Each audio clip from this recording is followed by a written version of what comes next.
from their encounters with races from other planets. The information is the activation. Let's awaken this world together. We are the forever students, and we will not be silent. We are the ones that we've been waiting for pretty well.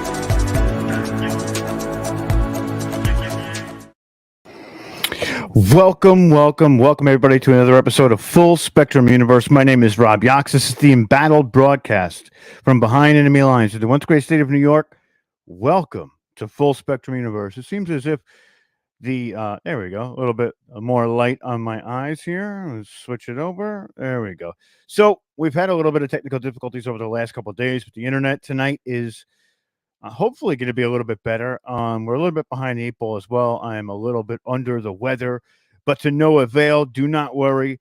It is still time to break down the second part of the Elohim. And we're going to touch over the first part really quickly as we go through it. And then we're going to catch ourselves up. And when we catch ourselves up, we'll get into the new area. And I'll tell you exactly where that is. So without further ado, let's, I didn't put on the local recording today. So the internet is not trying to record me as we do the live stream. I will download it later and, add it to my collection. I have everything backed up on a separate hard drive off the internet. So I do that for posterity purposes, just in case anything ever happens to the channel, strikes, bans, whatever the case, everything is still backed up. So whatever the case is with that, please do me a favor, smash that like button, and also share this out. Share this out on every platform available. And I'm going to tell you why. When we share this type of information out, we kind of go against the mainstream narratives and going against those grains and having people understand that their truest potential lies within themselves and their imagination is their limit, shall we say. So there is no limits because the imagination can be anything and everything. But we have to get people on board with this notion. We have to show people that there's so much more out there than what mainstream dogmatic civilization type structures these elites are putting together that are confining us within these containers. Omar talks about it all the time. These identity containers which hold us back from reaching our real potential and kind of keeping us inside of a, inside of a box. But as Omar says, we have to think outside these cubes now. We have to rip these paradigms to shreds and create our own. So Omar, what's up in the comments, and everybody else who's out there, let's try not to talk about that during the comments, Jay, because you know how YouTube can be. So, we'll have uncensored chats about that to kind of make it, go a little bit further on that. But greetings to everybody. Let's jump right in. So, in the very, very beginning, we were talking about who the Elohim are, right? Let's just briefly go over a little bit of what we were going over the last time. So what do we know the Elohim to be? We've heard the Elohim in ancient texts be referred to as these entities, and these entities that essentially were otherworldly. And while that is somewhat true, Elohim, in my point of view, is not just a being. Elohim is a classification. What do I mean by that? When the Lyrans decided to step their consciousness down into lower densities in the third harmonic layer, they became the Elohim. Now, Omar put up a post before about the Elohim and how they were sinister to mankind. And I would agree with that to a point. Absolutely. Absolutely. But the thing about the Elohim, just like every other civilization or entity that we talk about, there's factions. There's factions and agendas that are, there's so many of them at play that it's difficult to say that one is or isn't, right? It's a broad spectrum. but majority of the Elohim ended up going towards, uh, they were capitulate to the negative alien agendas, and they gave them space to operate. When they gave them space to operate, these people essentially took advantage. They didn't honor deals. Now, tomorrow or Wednesday, I apologize, the next episode that we're going to be doing is going to touch on this completely, completely. And it's going to be absolutely incredible. I'm going to bring it back to me real quick. The next video we do is going to be on the Emerald Tablet, Thoth, Enki, and Enlil. And on Wednesday, we're finally going to settle the debate. Which brother is the good guy? Is it Enki? Is it Enlil? And I'm pretty sure a lot of you know my feelings on this, but now with more coming to light, going deeper into the Esseni massacre and who the Esseni were and the operations at play, we're going to settle that debate once and for all. So if you have an opinion on it, come on by on Wednesday and stay tuned because it's going to be absolutely epic. Omar, you are always hitting it on the head, right? Always. And we're going to show that, right? We don't want to give too much of it away, but we're going to show that there is no good or evil in that sense. There is actions, and those actions predecess what you are. And from what we've seen and what we've heard, a lot of the Elohim, by their actions, are not so great. They're cruel. They're absolutely horrid to humanity. But there are some who are working for the human beings to evolve to those points of which where they originated from. But we're going to get into those people. There's orders. There's the Amethyst Order. There's the Emerald Order. There is also the White Diamond Elohim, the Blue Ray Elohim. There's so many different factions when we talk about Elohim. And what does that really mean, right? When we talk about the Lyrans, you know, we talk about three different subsets of Lyrans. There's the original Lyrans that were close with the Patel, very, very similar. Then there's the feline-based Lyrans, right? Then there's the human being style Lyrans at a lower density. So this is playing out even with the Elohim, right? So as we watch, I truly believe that Elohim is a transitional word. It is the classification that they give a specific being once it's transitioned itself to a lower density. Now, when it transitions itself to a lower density, it could become a plethora of beings, which in turn would all be Elohim, right? And that's also a pluralization of the word. I think it's kind of interchangeable, just to go off what we're talking about in the chat as well. So let's get back to it. So we talked about what the Elohim is. We talked about the Lyrans, and one of the things we went into was the Lyran history and how the Lyran peoples, the humanoid Lyrans and the feline Lyrans, essentially had a tremendous war. This war brought a sort of ending to that civilization in the universe where they spread out everywhere, right?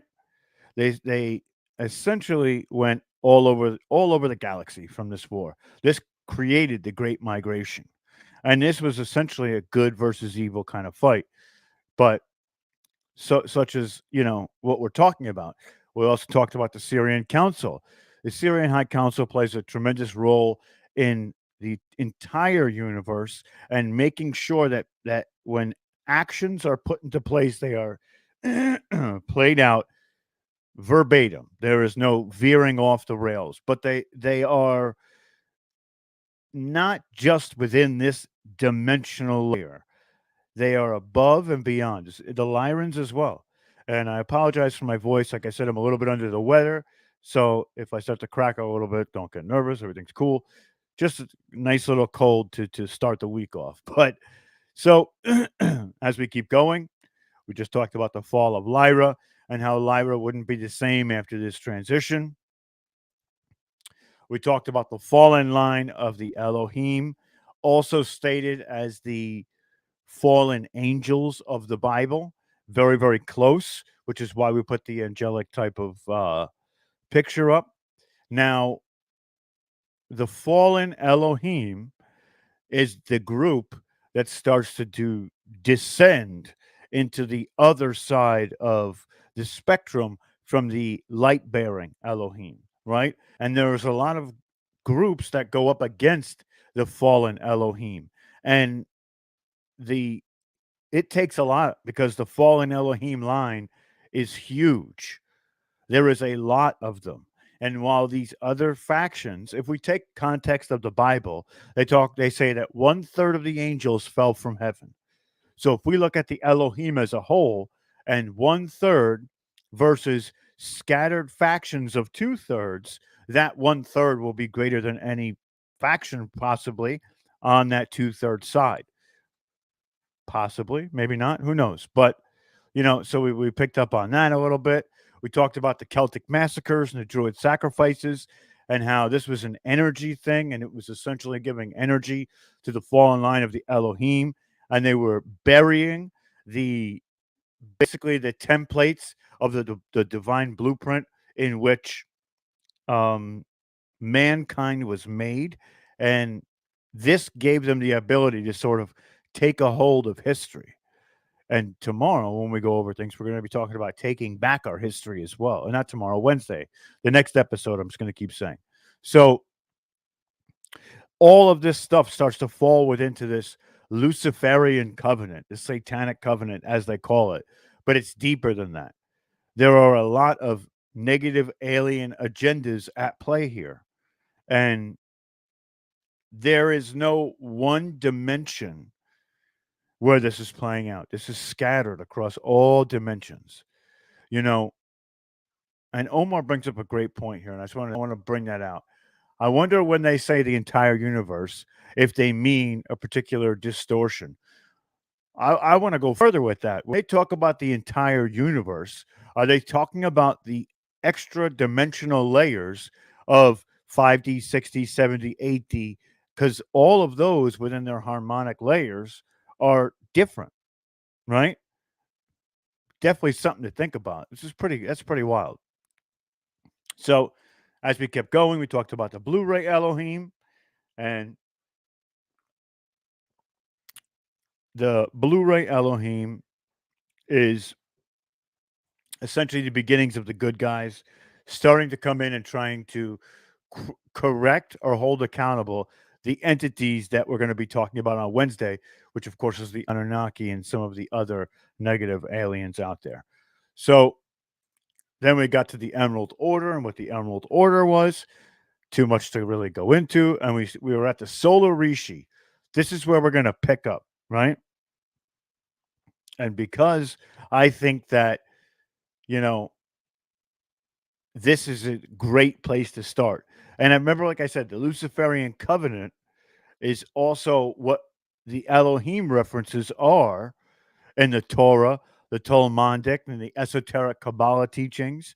This is the fallen Elohim, but these are the Luciferian covenant is the one that was writing or putting these things out for everybody to follow this artificial tree of life and a base of 10 math. So we know that the bright Elohim, one more time, is the first light manifestation of the Emerald Order or the Solar Rishi and Blu-ray orders of the Elohim and the Oraphim. That the direct support to the Guardian founder races. This is their support cast in the lower harmonic universes. So when we get to, it's like we talked about the Emerald Order and the Phantom Matrixes, God Source, all that stuff. So the Solar Rishi are the first triad of light manifestations that make the universal trinity. They are projected from the Emerald Order and blue flame, the gold order and the gold flame, the amethyst order and the violet flame. And from the God source field they come. Threefold founder flame or a cosmic trinity. Now, when we're looking at the orders, all of the orders have their own missions. We can get into all that. But essentially, the Emerald Order, the Gold Order, and the Amethyst Order are one side of the coin. Now, they also have the flames, and the flames also have their own side of it. And then there's the cosmic source or the founder flame, which is it's by itself. It's encompassing it by itself. So that is the trinity of the cosmos as we know it. So just a little bit about the solar rishi. We're going to keep going with it. So the first light manifestation of this emerald order, of course, this is the solar rishi Blu-ray order. And it's the direct support, and it creates spiritual evolution of humanity towards ascension and continuing them to follow the law of one. The Emerald Order of the Elohim seeded the Anuhazi feline Elohim races through the Lyran 12th Stargate in the fourth harmonic universe on Aramentena. And we're going to talk about what Aramentena is. We're also going to be talking about the Anuhazi. So that was the first light, right? The first light is the Emerald Order. The second light manifestation is the Gold Order or the Gold Ray Orders of the Seraphim, the Caesar avian bird people, and the Athean lines are the solar rishi, which incarnate in the fourth harmonic universe on the Lyra Vega through the 10th Stargate. So basically, these are classifications of where they come from and what type of entity it is. The third light manifestation of the Amethyst Order are the Violet Ray Orders of the Solar Rishi, comprised of cetacean, avian, Pegasus people, and the aquatic Brahma or Brahma seated in the fourth harmonic universe on the Lyran, avian, through the universal stargate of the 12 or 11, sorry, through the universal 11th stargate. So we see that there's the 10th Stargate, the 11th Stargate, and the 12th Stargate, talking about 10D, 11D, 12D.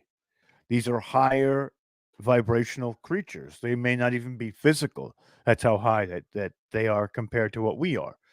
So the trinity of the Emerald Order, the Gold Order, and the Amethyst Order, incarnations seated in the fourth harmonic universe within the Lyran matrix, are known as the royal houses. So when we hear the royal houses of Lyra, they are talking about entities that are of the 10th, 11th, and 12th dimensional fourth harmonic universe. Now, when we're talking about the different harmonical layers of the universe, right? We know that 1 through 3D is Earth. That's the first harmonic layer. 40 through 60, 40 through 60 is the second harmonic layer called Terra. And then, of course, there's 7 through 9, which is Gaia, and that's the third. And then there's 10 through 12, which is the fourth harmonic universe. You see, just to go back and kind of talk about what we were doing before. So the solar rishi are intricately involved in the 10th, 11th, and 12th dimensional entities. And they are the incarnations or manifestations of what those entities embody or use to, I guess, mobilize, or, there's a lot of different things that they can do within those universes. So now we're going to talk about the Aramentena. And this is important because this is the name of the Lyran 12th Stargate, and it's been used to describe schematics of the future Earth blueprint in its crystalline form and the avatar matrix universe. The aurora or ascension Earth is located in the Andromedan time matrix, which is found through the passages that interfaces between the Milky Way and the Andromedan galaxy. And that is connected through the networks of the Polarian Gate hosting system. So our planet exists in three main formed identities in this universal time matrix, of course. Like I just said, 3D Earth is called Earth or Terra, right? 5D Earth is called Tara. 7D Earth is called Gaia.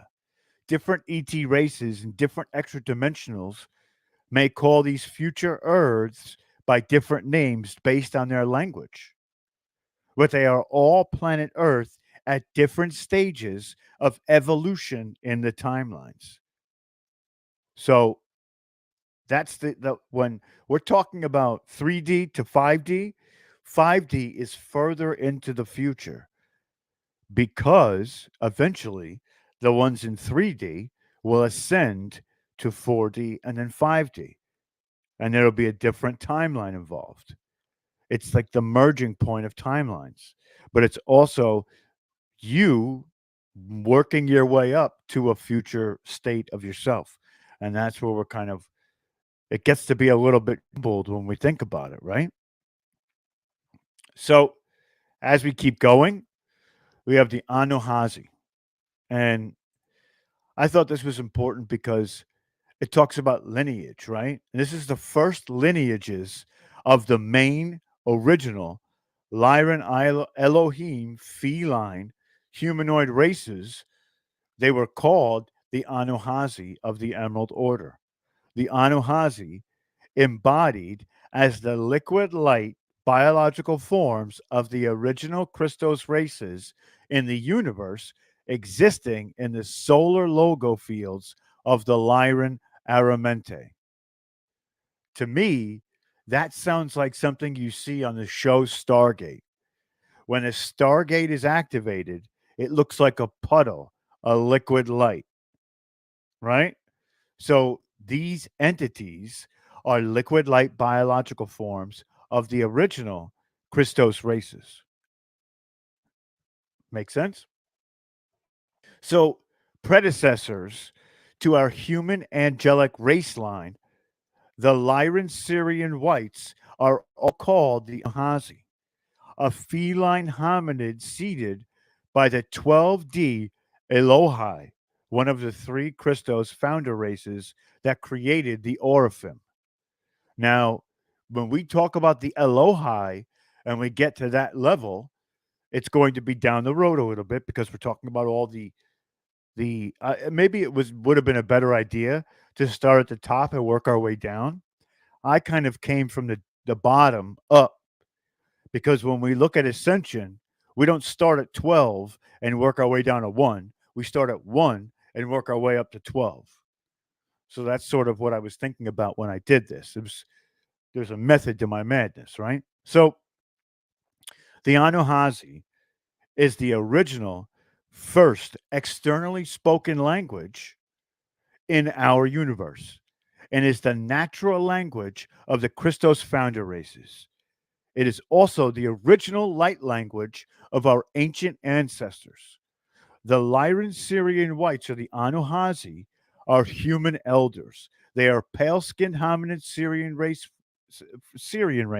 that frequently called the guardian founders. These are the guardian founders, and they protect the diamond sun body and the 12-strand DNA. Make sense? I think so. I think so. So let us keep going.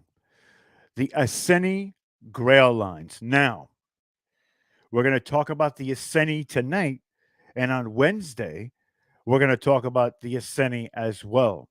The Asceni is going to be a beginning starting point for Wednesday's show because the Asceni lead to Thoth, Enki, and Enlil, and how the Emerald Tablet was essentially always, they always are portrayed as something good, and it's not. It's actually a duplicate of something else. So we're going to get into the specifics of that on Wednesday. But like I said, we're going to settle the debate between Enki and Enlil. And I'm pretty sure you know how I feel, so you probably already know the answer. But I'm telling you, it's going to be worth a watch. So the Asceni Grail lines. Now, looking at this word, we see Grail, we see lines. We think, okay, there's got to be something about the Holy Grail in there. Who are the Asceni? We'll get to that. So the Asceni Grail lines are the Emerald Order of Elohim seeded the anuhazi feline Elohim races through the Lyran 12th Stargate, or Aramenti. They are also known as the direct founders of the Christos races. The Elihani, or Aihani, Asceni Grail lines, they included the oraphim. So, who are the oraphim, right? That's the next step. Who are the oraphim? We're talking about them. So,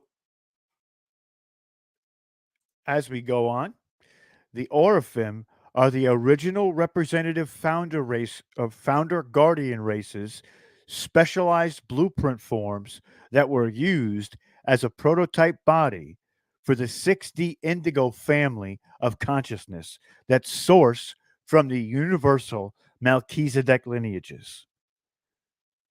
That's a mouthful. Had to sip my coffee. The blueprint bodies were stepped down in frequency as the 3D consciousness human forms were not able to hold the genetic material of the full oraphim consciousness. The oraphim blueprint is a Lyran Syrian shapeshifter consciousness that has the ability to biologically transmute itself in and out of dimensionalized time matrix. It also holds all threefold founder flames and are the primal sound fields of the blue ray, gold ray, and magenta/violet ray, and the direct spectrum of frequency of all the founder races of the Christos consciousness. It is a full rainbow crystal matrix being. This is somewhat the echelon of all of their creation. Now, if you look up what an oraphim is in the Bible, it'll scare you. I promise you, it'll scare you. It's nasty work out there, right? So, the male oraphim form carries a stronger electro field and specializes in electrical field transmissions, while the female oraphim carries the magnetic field and specializes in magnetic receptions. Together, they have the greatest ability of any biological race to transmit and receive the threefold founder flame or founder frequency to structurally repair the universal blueprint bodies all the way down to our density. They are keepers of the universal time matrix, and the capacity for them to begin their creational purposes in a genetic repair is now being revealed as well. Now, do we remember on episode 1 of Galactical Beginnings, the creation, we talked about mother and father, right? Mother and father. Thank you, Cecilia. Amazing. Thank you so much. Mother and father. We talked about the electricity and magnetism of mother and father. And they do represent the defined masculine and feminine, right? So the oraphim would have been mother and father, or the mother and father would have been oraphim because they're able to create in such a way. They were unity consciousness that was split into two. which now they become the oraphim. So we're seeing callbacks to the timelines or the timeline that we put together many, many months ago. And that's why this resonates for me when I go through it. That information is something I worked on, really crazy. It was insane amount of work. So, the oraphim are essentially the top echelon entity, even above the Elohim. They guard and protect, but also do the bidding of the founder race. So I see in the comments, what about the seraphim? The seraphim is a lower echelon entity. It goes oraphim, Elohim, seraphim.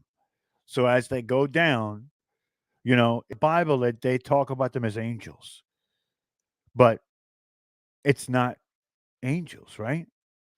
So it's it's beings that are beyond their comprehension in the times. But let us keep going. We got a lot more to cover. A lot more to cover. So we keep going again, and you say the first light manifestation of the Emerald Order are, of course, the solar Rishi orders of the Elohim and the Oraphim. And they're, of course, are the direct support of the guardian founder races in the lower harmonic universes. They can transcend them all. So, the ascension and the law of one that are what the Emerald Order Oraphim have, and they also have Sun DNA, SUN DNA, which is made up to 48 strands of DNA.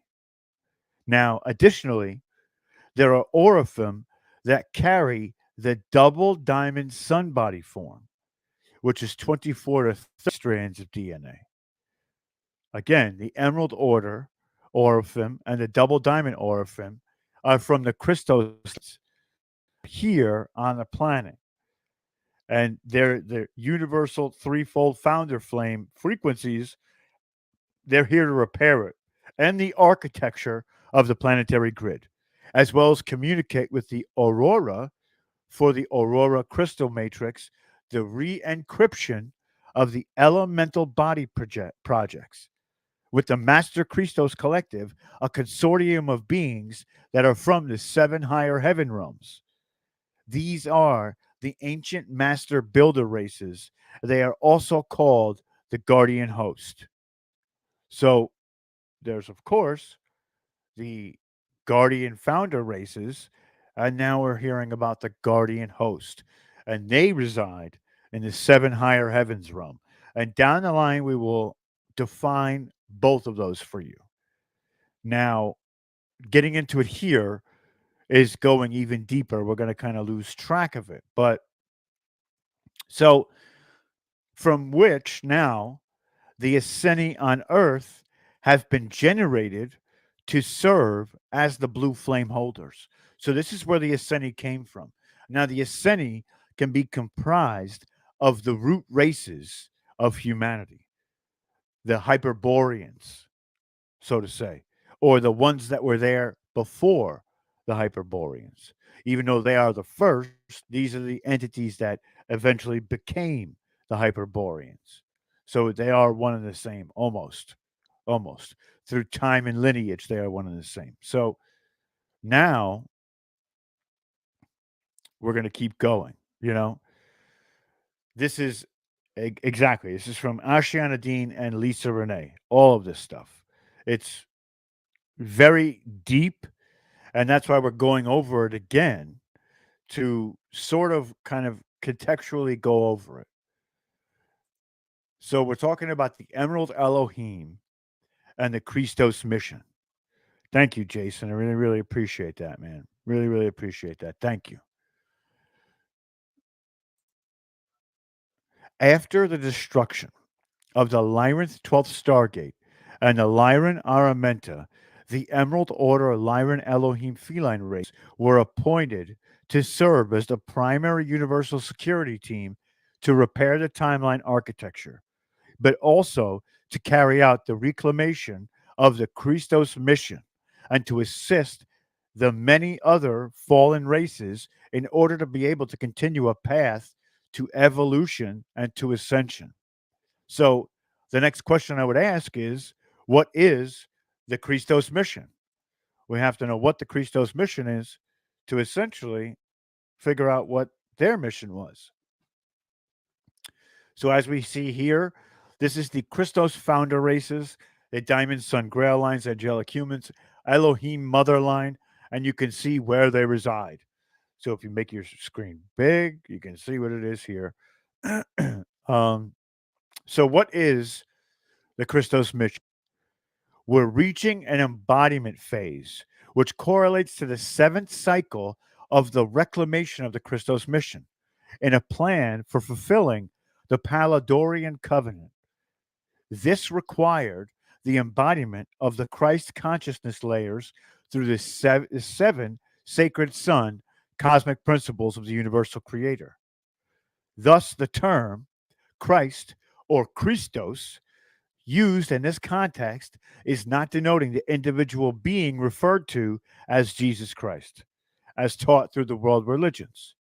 Christos extends way beyond all meaning associated with the planetary consciousness and actually describes the state of eternal cosmic consciousness, the title given to a free cosmic being.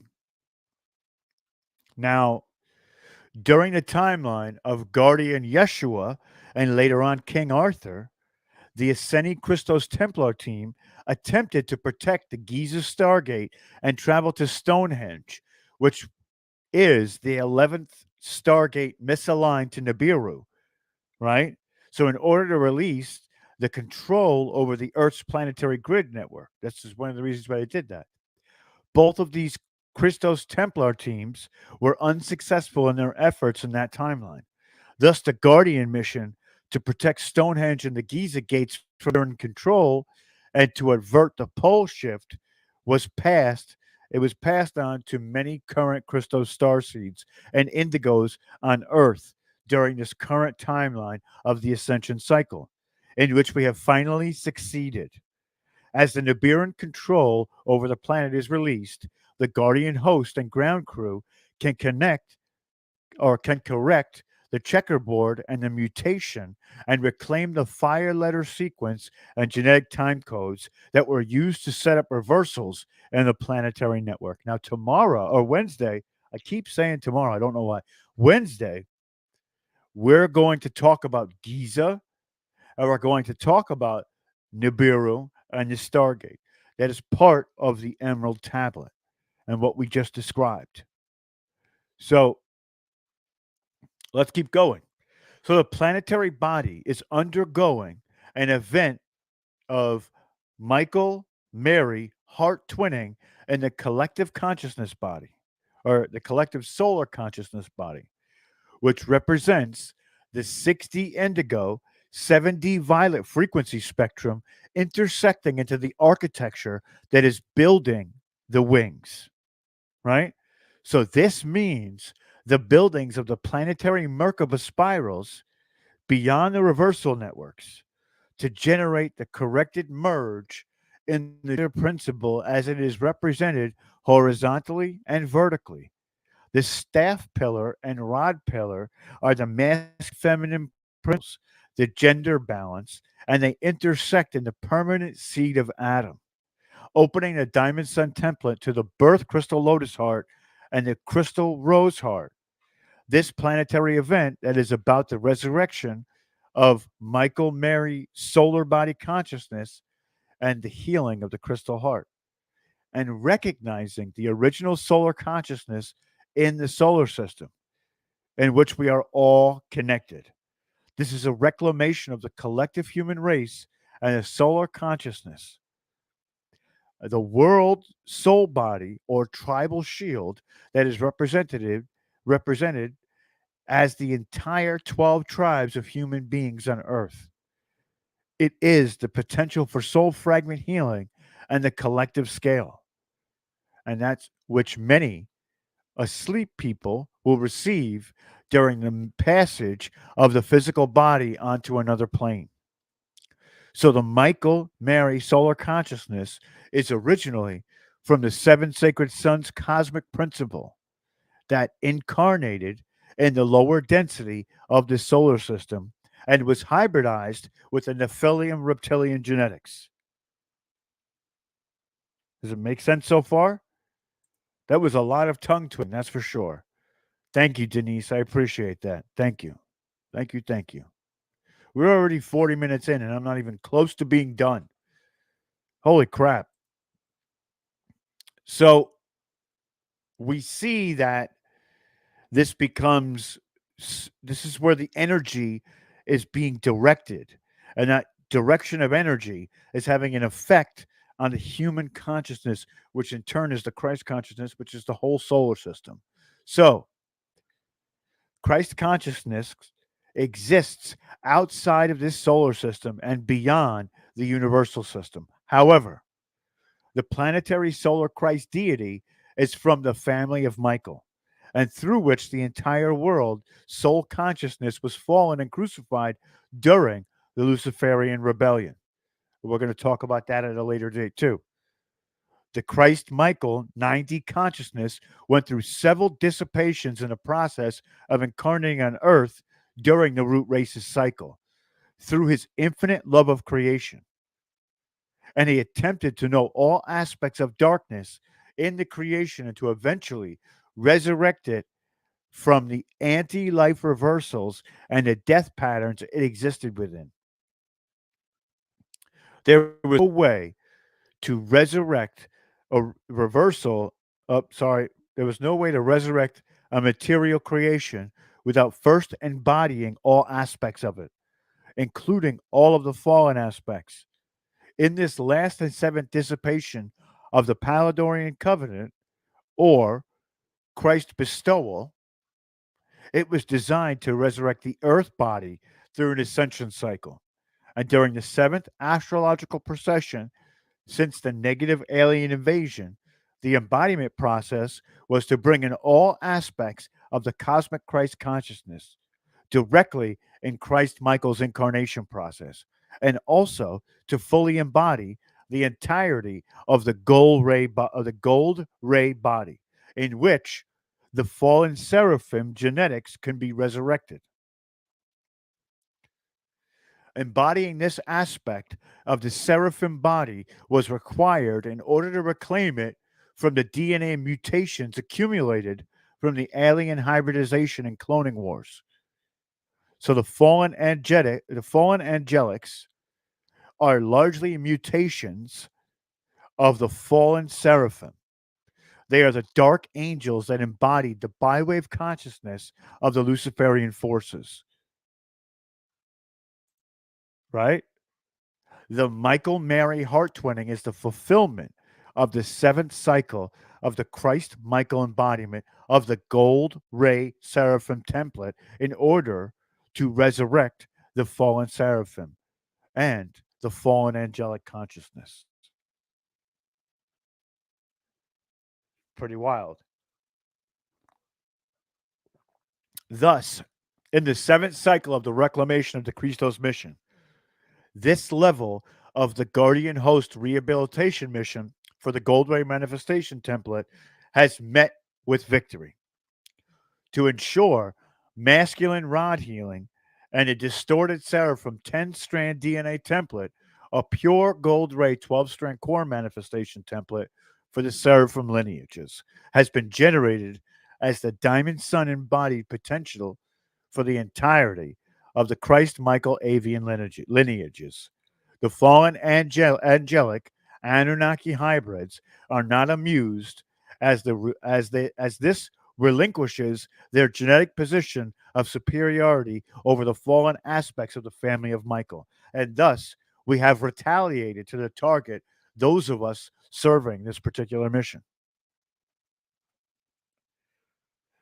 That was a mouthful. Holy crap. So,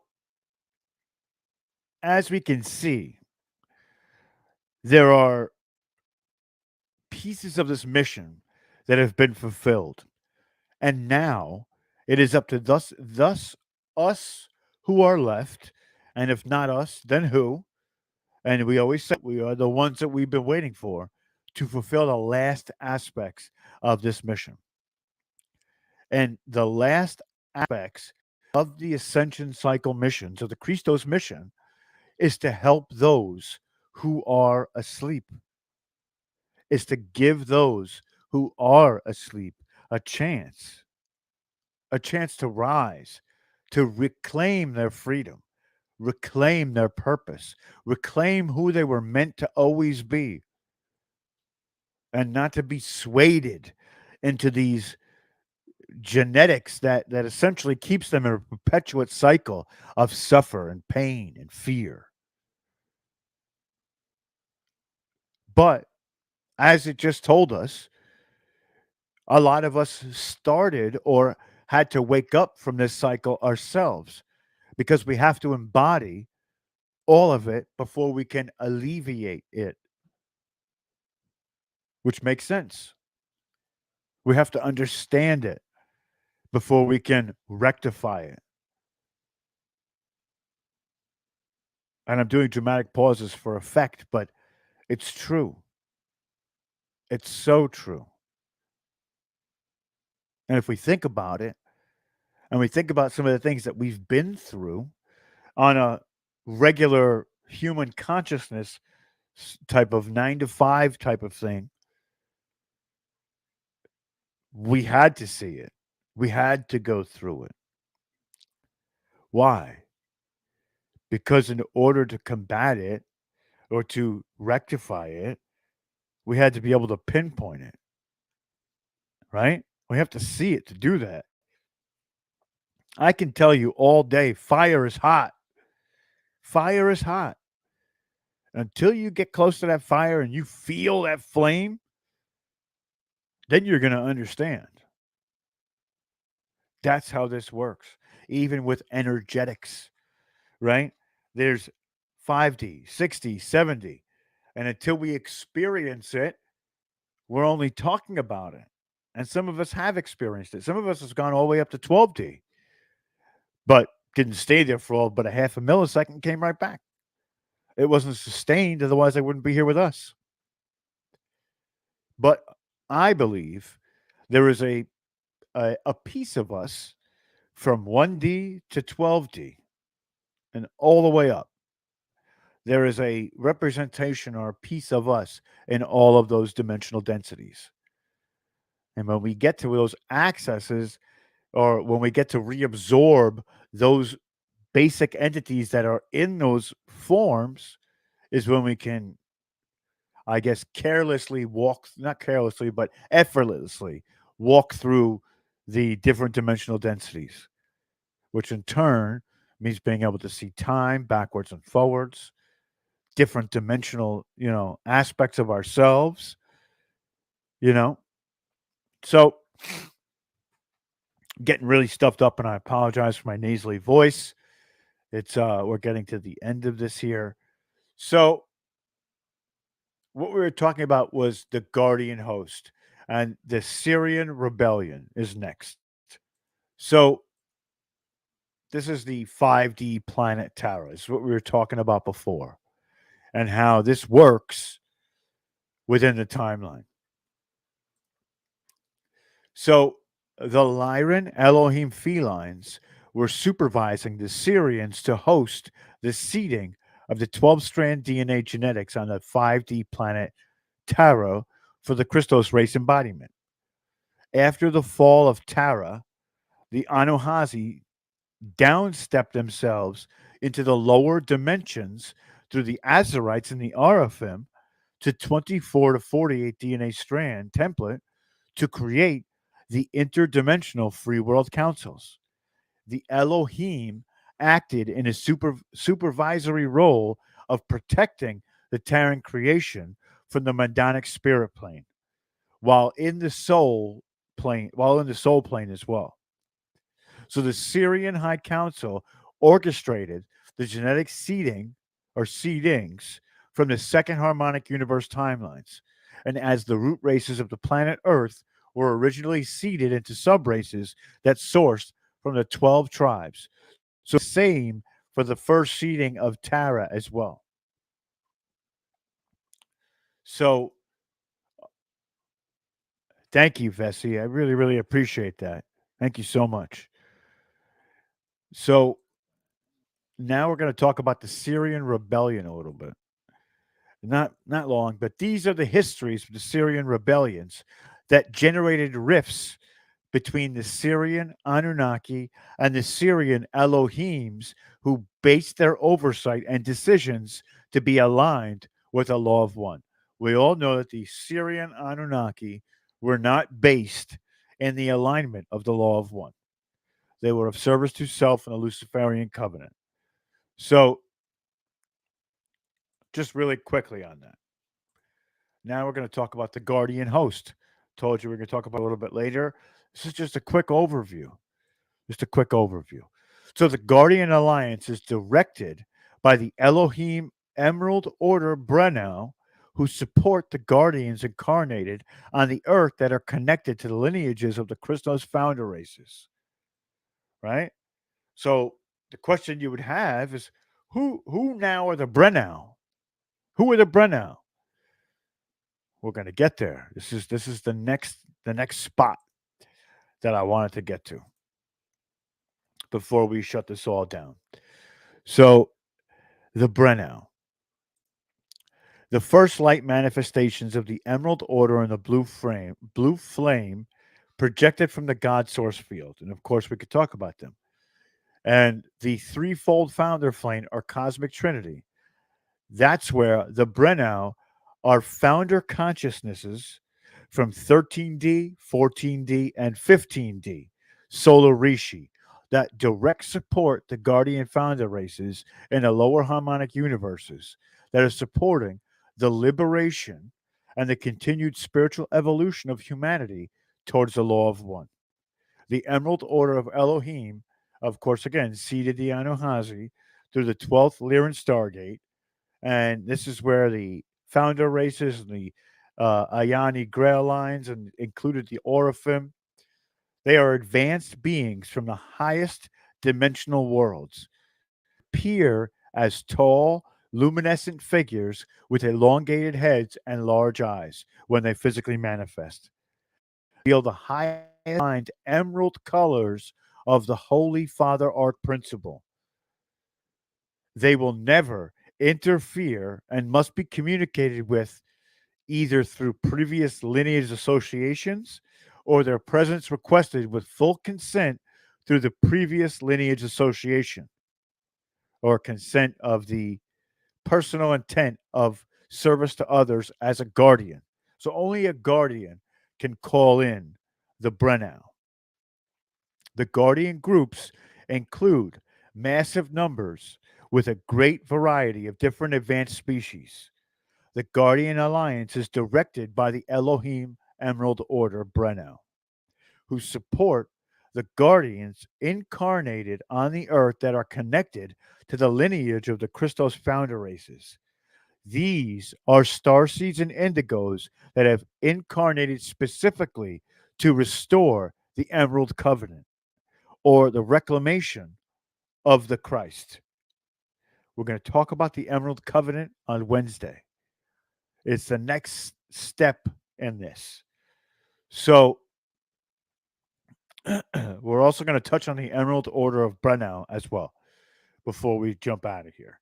So, the Emerald brenau founders specifically incarnate into the Lyran Syrian lines that originate from Sirius B as the Blue Azurites.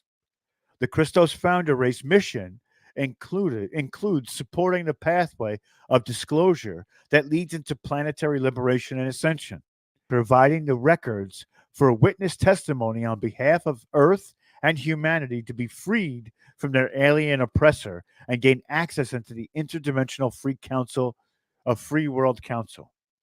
This is their goal, is I guess to say, or why they're here. So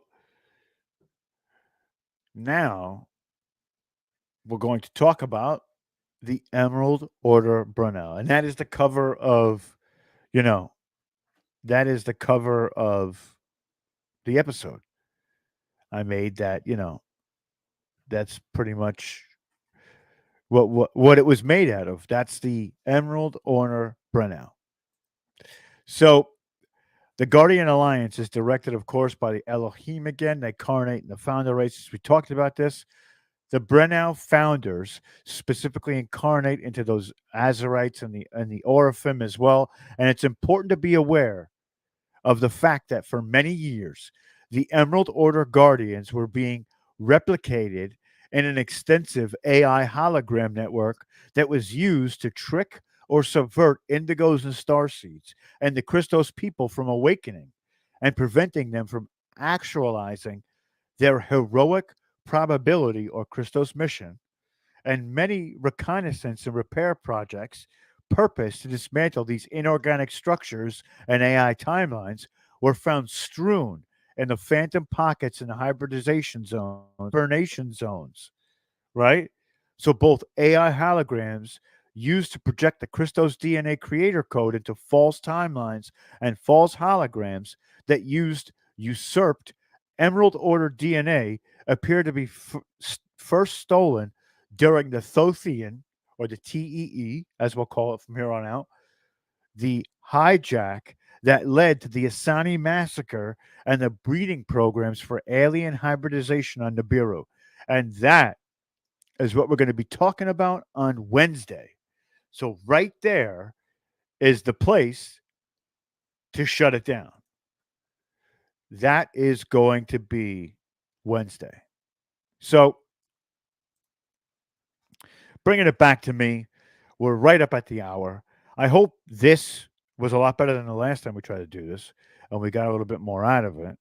But there is a lot of information here, a ton. Now, we can get into specifics and really break things down. And when thinking about creating some sort of course or class that is going to go into I guess, the basics to advanced and then, so on and so forth.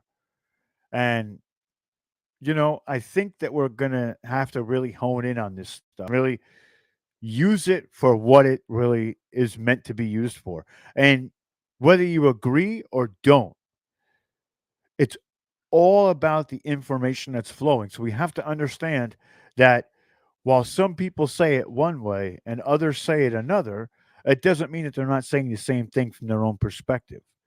So while I'm not giving you the answers, I'm giving you one version of what it is or what it could be, I guess.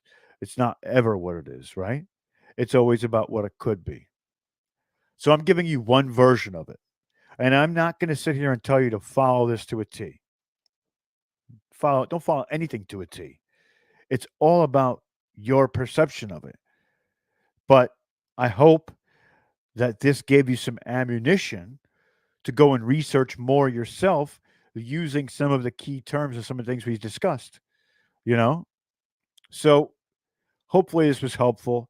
I just want to send love out to everybody who dropped a super chat and everybody else as well. I love you all. This has been an amazing couple of days. And even though I'm a little under the weather right now, I feel like I'm glowing. I'm beaming with radiated love from all of you watching and really, you know, really exchanging with me.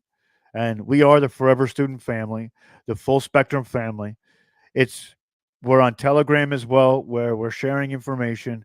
It's incredible. If you're not over there, I suggest you do go over there because even if it's not something that you don't want to watch regularly, there's things that'll come up within that chat that are going to blow your mind. It's going to mind. And we're going to keep doing this. Next time, we're going to be talking about the Emerald Tablet, Thoth, Enki, and Lil. We're going to settle the debate. There are factions out on Earth right now that say Enlil's the good guy or Enlil's the bad guy. There are two different factions. There are two different factions that say Enki's the good guy and Enki's the bad guy. So which is it? And the only hint I'm going to give you is we have to look at the agenda, right? Agenda is everything. but we're going to get deeper on Wednesday, and I promise you that. So, with that being said, my name is Rob Yox. This has been Full Spectrum Universe. We just went over a whole bunch about the Elohim. So, thank you, thank you, thank you. You know, I really, really hope everybody gets a little bit of what we're talking about here. It's crazy. It's crazy stuff. It took me forever to absorb this stuff. So, watch as many times as you need to try and get a little bit of it. So, I hope everybody has a great night. I send love and light to all of you. And we're going to start doing, I think, some Zooms too, where we're going to have big groups of people coming in there and essentially, you know, sharing information. And Tracy, I'm not sure if that's the case. So I don't think that we'll get to it on Wednesday. I promise you. I promise you we'll get to it on Wednesday. So everybody have a great evening. Thank you.